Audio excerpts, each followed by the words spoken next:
할렐루야. 오늘도 하나님의 크신 은혜와 축복이 함께 하시길 주님의 이름으로 축원합니다. 하나님의 지도자는 무슨 일을 할 때든지 그 첫 단추를 잘 끼워야 됩니다. 첫 단추를 잘 끼워야 그 다음 단추가 제대로 끼워지는 것처럼 첫 단추를 잘못 끼면 그 다음 단추를 아무리 바로 낀다 하더라도 제대로 끼워지는 것이 아니라고 이야기합니다. 이스라엘 자손들이 레위 사람의 선동에 의해서 자기 형제 베냐민 지파를 싸우기 위하여 40만이 모였습니다. 그들이 모여서 베델에 올라가서 하나님 앞에 18절에 보면 이스라엘 자손이 일어나 베델에 올라가서 하나님께 여쭈어 이르되 우리 중에 누가 먼저 올라가서 베냐민 자손과 싸우리까 하니 여호와께서 말씀하시되 유다가 먼저 갈지니라 하시니라. 우리가 여기서 이걸 볼 것 같으면 하나님의 응답하신 것 같기도 하고 승리할 것 같은 마음이 들죠. 그런데 이 첫 번째 베냐민 지파에 의해서 2만 2천 명이 죽습니다. 그 이유가 무엇일까? 여러 가지 우리가 생각할 수 있고 다 그 뜻을 알 수 없지만은 이와 같은 문제가 있을 때 베냐민 지파와 싸워야 됩니까? 하고 물어봐야 됩니다.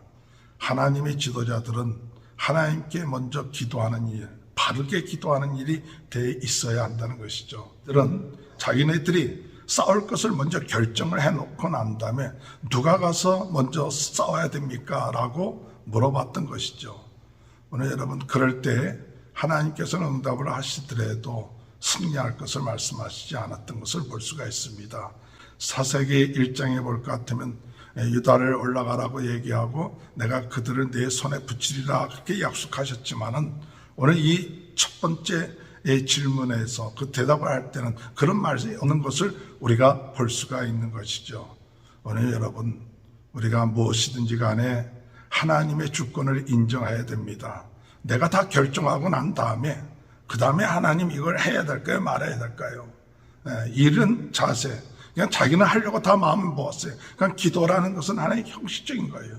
자기의 분과 선동에 의해서 감정적으로 그 결정을 하고 난 다음에 자기들은 이미 다 하기로 결정해놨어요. 그리고 나서 누가 가서 싸우리까? 이렇게 물어보는 것은 하나님께 물어보는 자세가 아니죠. 먼저 이런 문제가 발생되었으니 하나님 어떻게 해야 됩니까? 싸워야 됩니까? 말아야 됩니까? 형제가 이런 잘못을 했는데 우리 전 민족들이 일어나서 이 베냐민 지파의 잘못을 가지고 정말 전면전을 붙어야 됩니까? 말아야 됩니까? 하고 하나님 앞에 회개하면서 하나님 앞에 진실되게 물어봤다면 하나님의 진실된 그런 그들을 향하신 응답이 있었을 것입니다. 그러나 이들은 첫 단추를 잘못 끼고 하나님 자기네들이 먼저 결정을 다 해놓고 하나님께 누가 먼저 올라가서 싸우리까 이렇게 물어봤던 것입니다. 오늘 여러분 하나님의 지도자들 하나님께 기도할 때 먼저 하나님의 주권을 인정하고 하나님께 진실되게 내가 다 결정해놓고 난 다음에 물어보는 그런 식이 아니라 정말 하나님의 말씀에 따르고자 하는 그런 마음을 가지고 하나님께 물어보는 첫 단추, 이것이 제대로 끼워지기만 했더라도 이와 같은 비극적인 일이 일어나지 않았을 것이라고 생각이 되는 것이죠. 무엇이든지 간에 처음 하나님께 물어보고 하나님의 뜻을 깨닫고 나갈 수 있는 귀한 은혜가 있게 되시길 주님의 이름으로 축원합니다.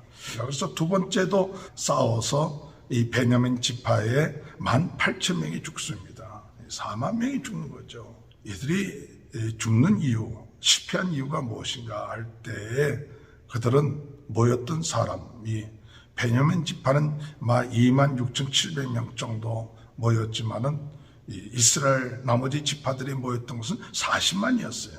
상대가 되지 않는 거예요. 상대가 되지 아니하니까 하나님의 뜻을 물어보기보다는 우리가 이렇게 많다.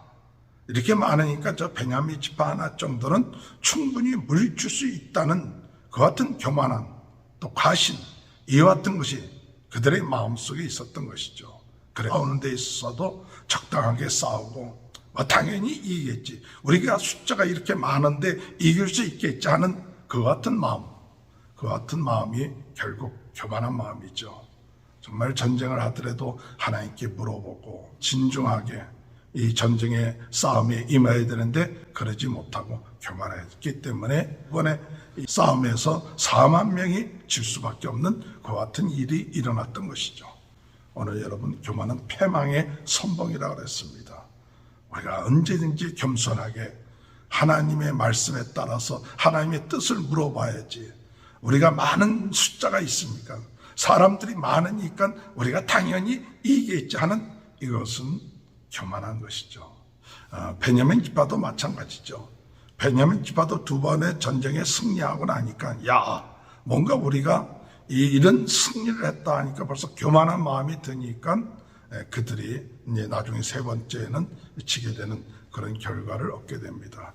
이 두 번째 싸움에서 지고 난 나머지 이스라엘 지파 사람들은 비로소 하나님 앞에 회개하고 화목제단을 드리고 또 하나님의 말씀에 근거해서 다시 한번 물어봅니다. 27절에 볼 것 같으면 이스라엘 자손이 여호와께 물으냐, 그때에는 하나님의 언약궤가 거기 있었고 아론의 손자인 엘르아살의 아들 비느하스가 그 앞에 모시고 섰더니 이스라엘 자손들이 여쭙기를 우리가 다시 나아가 내 형제 베냐민 자손과 싸우리까 말리까 하니 여호와께서 이르시되 올라가라. 내일은 내가 그를 내 손에서 넘겨주리라 하는지라. 여기 보니까 여호와께 이제 두 번의 실패를 하고 난 다음에 물어봤을 때 그때에는 하나님의 언약궤가 거기에 있느니라. 하나님의 말씀에 근거해서 물어보고 하나님의 주권과 하나님의 역사하심을 믿고 하나님의 왕이심을 믿고 그 언약궤가 중심돼서 거기 있었고 또한 제대로 된 제사장 아론의 손자 엘리야살의 아들 비느하스가 그 앞에서 모셨더라. 그리고 베냐민에 대해서 뭐라고 얘기하느냐, 내 형제라고 그랬어요. 내 형제 베냐민 자손. 과거에는 그냥 싸우고자 하는 대적과처럼 생각했는데 비로소 내 형제다. 내 형제 베냐민과 싸우리까 말리까.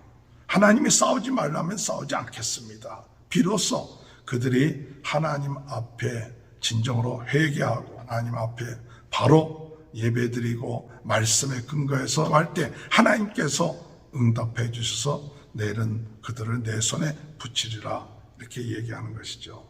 26절 다시 한번 보면 이에 온 이스라엘 자손 모든 백성이 올라가 베들레에 이르러 울며 거기서 여호와 앞에 앉아서 그날에 저물도록 금식하고 번제와 화목제를 여호와 앞에 드리고 진정한 회개, 진정한 하나님을 왕으로 모시고 하나님 말씀대로 순종하고자 하는 마음, 하나님의 뜻에 온전하게 헌신하고자 하는 진정한 회개가 동반된 기도가 하나님께서 그들을 다시 한번 회복시켜주는 그런 은혜를 주시는 거죠.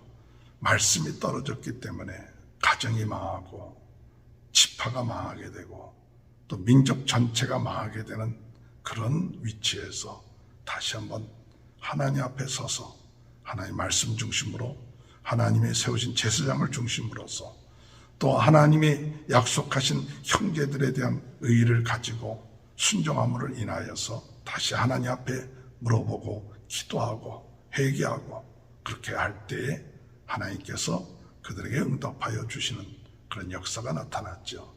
오늘 하나님의 지도자들 항상 진정한 회개와 하나님을 왕으로 모시고 하나님 말씀에 근거해서 삶으로 인하여 하나님의 은혜와 축복을 받는 귀한 하루가 되시길 주님의 이름으로 축원합니다.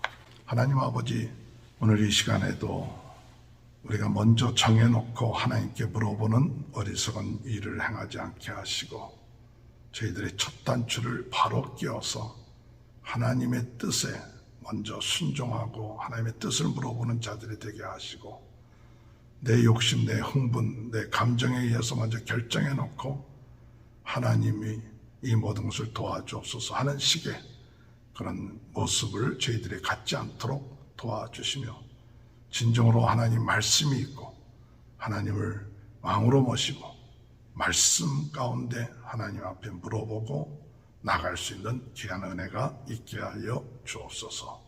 코로나 바이러스로 어려움을 당하고 있는 모든 분들 주님께서 낫게 하시고, 오늘 이 시간에도 우리 모든 성도들의 가정에 하나님의 큰 은혜가 임하게 도와주옵소서.